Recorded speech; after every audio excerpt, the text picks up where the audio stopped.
चाहते हो, घर में खुशियाँ लाना चाहते हो तो केवल 2 बात जान लें।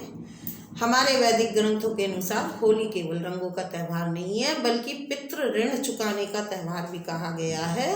वो कैसे चुकाते हैं दोस्तों? सबसे पहले सर्वप्रथम हमें सुबह में उठना है, स्नान करना है।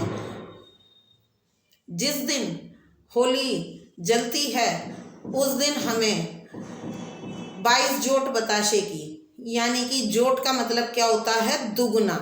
गिनती में 44 बताशे होते हैं, उसे 22 जोट बोलते हैं, यानी कि जोड़ा। ये 2 बताशों का एक जोड़ा। तो 22 जोट बताशों की लेनी है। एक धोती लेनी है या ब्लाउज का पीस भी ले सकते हैं।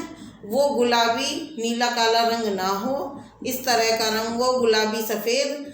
और उसमें दक्षिणा रखकर 11 रुपया, 1 रुपया जो बढ़ाते हैं वो मैं बाद में बताऊंगी अगली वीडियो में, लेकिन 11 रुपये दक्षिणा रख के और उसमें अपने पितरों का नाम करके पानी फेर के वो हमें, हमारे जो पैतृक ब्राह्मण हैं या जिनको हम अपने दान दक्षिणा देते हैं, अपने घर में लगातार बुलाते रहते हैं पूजन पाठ हवन क्रिया में, उनको ये दे देना, उनके चरण स्पर्श करने हैं और उनसे आशीर्वाद प्राप्त करना है।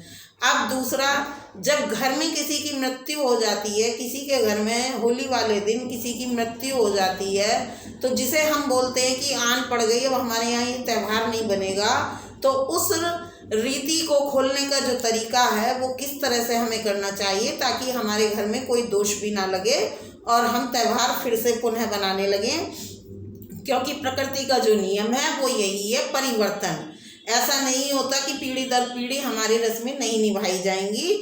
उसे जो खोलने का तरीका होता है दोस्तों, वो होता है जो हमारे मेन गेट की दहल होती है उस पर हमें चौक पूरना चाहिए। उस चौक को आटे से पूरना चाहिए, फिर हल्दी से पूरना चाहिए।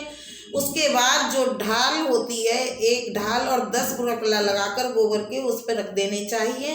उसके बाद में उसमें जौ की बाली और जो आँखें का पत्ता होता है वो लगाकर कच्चे सूत को पीली हल्दी से रंग लें और कच्चे सूत से उसे 10 बार लपेटकर किसी कुंवारी कन्या से उस धागे को तोड़वा देना चाहिए। और यही कर कर के ये रस्म हम आज से चालू कर रहे हैं और हमारे लिए यह शुभ हो। सबसे पहले हम, क्योंकि होली पूजने जाने से पहले हम दहल का पूजन करके अपने घर में होली को आगमन देते हैं, तो इस तरह से करना चाहिए। और उस कुंवारी कन्या को दक्षिणा देकर उसके पैर छू लेने चाहिए। उसके बाद हमें होली पूजने में जाना चाहिए और घर में जब तक हम होली पूज के ना आ जाएं, घर के बाहर दहल का जब पूजन करते हैं तो घर के भीतर नहीं जाना चाहिए।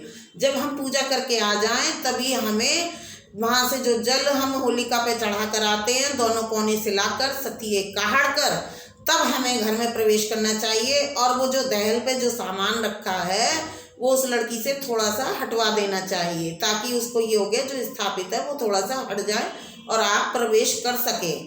इस तरह से करना चाहिए दोस्तों। और उस जो वो सामान है होलिका वाला, वो साल भर तक के लिए उसे संभाल कर रख देना चाहिए। अगली होली पर वहीं डाली आना चाहिए और नया सामान फिर से रख लेना चाहिए। तो आपका ये रीति रिवाज फिर से चालू हो जाएगा दोस्तों। वीडियो आपको कैसा लगा, जानकारी अच्छी लगी तो वीडियो को लाइक शेयर जरूर करें, बेल आइकन दबाना ना भूलें, सब्सक्राइब करना ना भूलें और अगली वीडियो का इंतजार करें। राधे कृष्णा दोस्तों।